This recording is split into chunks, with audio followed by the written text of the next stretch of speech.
In the first month of spring in the second year of Zhangwu, General Huang Zhong followed Liu Bei on the campaign against eastern Wu. When Huang Zhong heard Liu Bei remark that old generals were no longer useful, he felt deeply offended. He immediately mounted his horse with only a handful of attendants and rode straight to the front lines at Yiling. Wu Ban, Zhang Nan, and Feng Shi came to receive him and asked why he had come. Huang Zhong replied that he had followed Liu Bei since Changsha and had earned many merits. Though over 70, he could still eat heavily, draw a strong bow, and ride long distances. How could he be considered old? He declared he would prove himself in battle. Just then, scouts reported that Wu's vanguard was approaching. Huang Zhong rode out at once despite warnings not to act rashly. At the front, he faced Wu General Pan Zhang.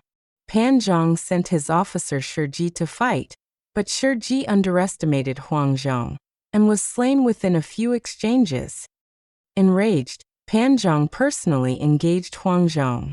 After several rounds, realizing he could not win, he retreated.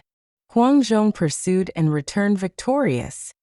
On the way back, Guan Xing and Zhang Bao arrived with reinforcements and advised him to withdraw, but Huang Zhong refused. The next day, Pan Zhang challenged again. Huang Zhong led 5,000 troops alone, refusing assistance. After some fighting, Pan Zhang feigned retreat. Furious, Huang Zhong pursued, shouting that he would avenge Guan Yu. He chased for over 30 miles before falling into an ambush. Zhou Tai attacked from the right, Han Dang from the left, Pan Zhang in front, and Ling Tong from behind. Meanwhile, Ma Zhong shot an arrow from a hillside that struck Huang Zhong in the shoulder. The Wu forces closed in. At the critical moment, Guan Xing and Zhang Bao arrived and rescued him. Huang Zhong was carried back to camp, but due to his age and severe wounds, he could not recover. Liu Bei personally visited him and blamed himself.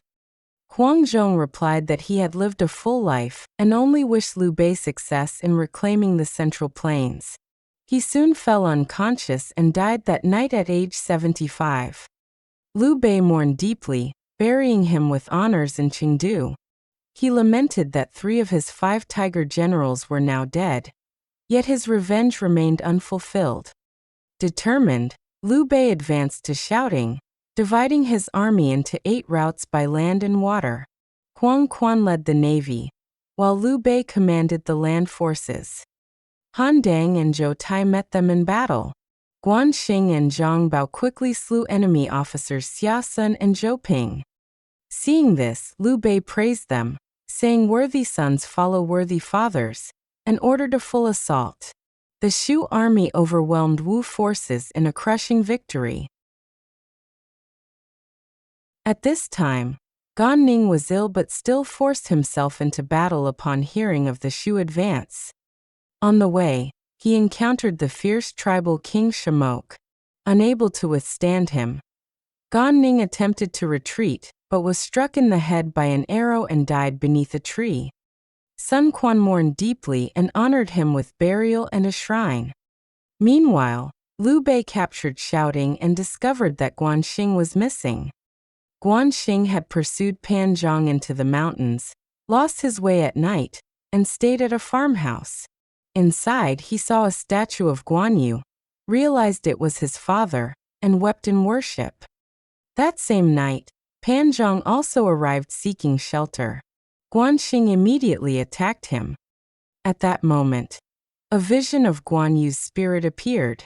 Terrified, Pan Zhang lost all composure, and Guan Xing seized the chance to kill him, using his blood to sacrifice to his father, and reclaiming the green dragon crescent blade. On his return, Guan Xing encountered Ma Zhong, who attacked in fury over Pan Zhang's death. Outnumbered, Guan Xing was rescued by Zhang Bao, but enemy reinforcements arrived, and both sides withdrew after heavy fighting. Guan Xing presented Pan Zhang's head to Liu Bei, and was richly rewarded. Back in Wu's camp, morale faltered. Mi Fang and Fu Shiren feared they would be killed by their own troops, so they assassinated Ma Zhong and defected to Liu Bei with his head. They pleaded for forgiveness, claiming they had been deceived by Lu Meng when they surrendered earlier. Liu Bei, enraged, refused, declaring it was too late for repentance. He ordered Guan Xing to set up Guan Yu's spirit tablet and personally executed Mi Fang and Fu Shiren in a brutal manner as sacrifice. Zhang Bao also requested vengeance for his father, and Liu Bei vowed to destroy Wu. Liu Bei's power shook the south, and Wu fell into panic. Sun Quan gathered his ministers. Some suggested returning Zhang Fei's head along with his killers to seek peace and form an alliance against Wei. Sun Quan agreed and sent them. Liu Bei wept upon seeing Zhang Fei's head and ordered Zhang Bao to execute the murderers. However, Liu Bei still refused peace, determined to destroy Wu first. Alarmed, Sun Quan appointed Lu Sun as Grand Commander. Many opposed the decision, considering him too young and inexperienced, but Sun Quan insisted. After taking command, Lu Sun ordered all troops to hold defensive positions and not engage in battle. Veteran generals like Han Dang objected, urging attack, but Lu Sun strictly enforced discipline, threatening execution for disobedience. Reluctantly, the generals complied. Meanwhile, Liu Bei established a massive 700-li camp stretching across the region. Seeing that Lu Sun refused to fight, he believed the enemy was fearful and decided to attack. Ma Liang warned against underestimating the enemy, but Liu Bei ignored him. Due to the heat, he moved his camps into forested areas for shade. He also devised a plan to lure the enemy with weaker troops and ambush them with elite forces. His ministers praised the strategy.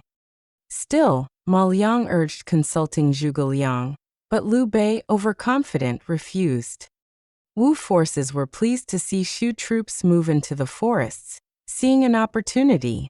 Yet Lu Sun remained patient, believing the timing was not right. He judged that Shu's long campaign would eventually exhaust them. Once their momentum faltered, he would strike decisively. This set the stage for the devastating defeat at the Battle of Yiling. Summary. This chapter depicts Liu Bei's large-scale eastern campaign against Wu to avenge Guan Yu and Zhang Fei.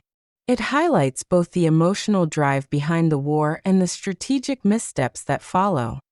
Key events include the death of Huang Zhong after being ambushed, and the fall of Gan Ning in battle, showing that both sides suffered heavy losses early in the campaign. Guan Xing avenges his father by killing Pan Zhang, while former defectors Mi Fang and Fu Shiren are executed, symbolizing Liu Bei's uncompromising pursuit of vengeance. On the Wu side, Sun Quan makes a crucial decision by appointing Lu Sun, who adopts a defensive strategy despite pressure from veteran generals. This contrast between Liu Bei's aggression and Lu Sun's patience becomes a central theme. The most important turning point lies in Liu Bei's growing overconfidence. Ignoring the advice of Ma Liang and Zhuge Liang, he underestimates his opponent and relocates his army into forested terrain, an action that will later prove disastrous. Overall, the chapter builds tension toward the Battle of Yiling, foreshadowing that Liu Bei's campaign, driven by revenge rather than strategy, is heading toward a catastrophic defeat. Key points. 1. In the novel, Huang Zhong is wounded by Ma Zhong during the Yiling campaign and dies afterward. Historically, Huang Zhong had already passed away shortly after the Hanzhong campaign and never participated in Yiling. 2. Guan Xing killing Pan Zhang and the appearance of Guan Yu's spirit are fictional elements. In history, Pan Zhang was a prominent Wu general who likely died of natural causes, and there is no record of such supernatural events. 3. The novel depicts Mi Fang and Fu Shiren assassinating Ma Zhong and defecting back to Shu. Historically, after surrendering to Wu, they did not return to Shu nor were they executed by Liu Bei. 4. Gan Ning's death in the novel, being shot in the head by the tribal king Shimok, is dramatized. Historically, Gan Ning did die around this period, but the exact cause is unclear and not recorded as such.